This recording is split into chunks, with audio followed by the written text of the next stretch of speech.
Welcome back to the Coins and Connections podcast. This is your print-on-demand weekly recap. I will discuss my goals, my wins, and my losses to help you navigate your own print-on-demand success. I'm your host, Cinquanta Cox-Smith of www.coinsandconnections.com. Now let's get into the print-on-demand weekly recap. Hey guys, welcome back to the Coins and Connections podcast. It is your week 5 print-on-demand weekly recap, and I have been busy. I'm super excited about the things that I was able to accomplish this week. A lot more creating, a lot more learning. Made my first sale on one of my print-on-demand sites. But yeah, I'm super excited about AI. So you're going to hear a lot about that in this episode. So let's go ahead and jump into it. POD1, I created some images on Midjourney and on Canva AI. I added more Valentine's Day designs on Redbubble, and I sold a sticker on Redbubble. On Print on Demand 2, I tried to create an image with words, so typography on Midjourney. But as I started to read a little bit more, it's easier to use 4-letter words because Midjourney is not quite set up to dictate like words.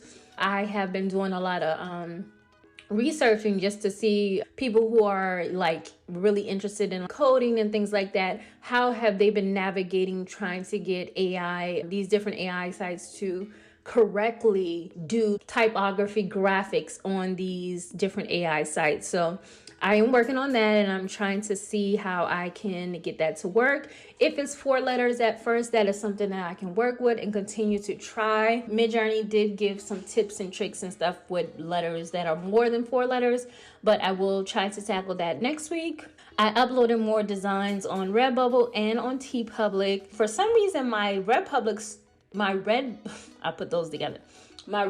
store was not live to sell anything, so that was a little weird, but I think I have that down packed now. I am going to see if I can make a sale on POD2 on Redbubble now that my store is actually live. It's been years, so I don't even know what happened with that. On POD3, I had canceled the actual domain for this one because it was one of those things that you decide you want to do something, you upload some stuff and you leave it. I canceled the domain, so therefore that email address was not good, but I did have a Gmail address. What I did was I spent some time changing out all the old email addresses to the new Gmail one on Society6, on Zazzle, on Teespring, TeePublic, Redbubble, and Etsy. I did get funds from Society6 for POD3 this week. On POD Crypto Cloud, I made my first sale from releasing 2 TikToks, Reels, Shorts, on the Oliver print shorts and dress.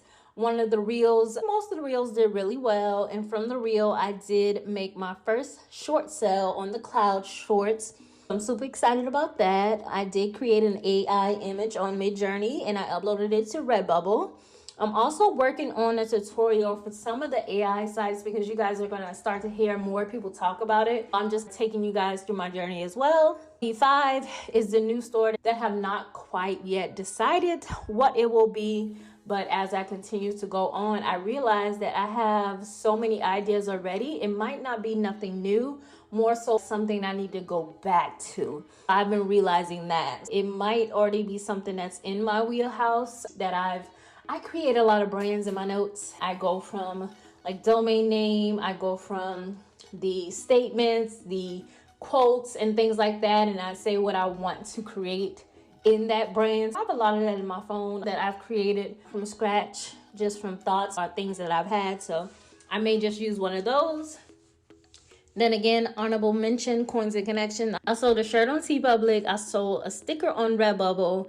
I asked ChatGPT to write a short story. So that kind of goes with my writing journey in Coins and Connections. And I uploaded an AI design image on a journal.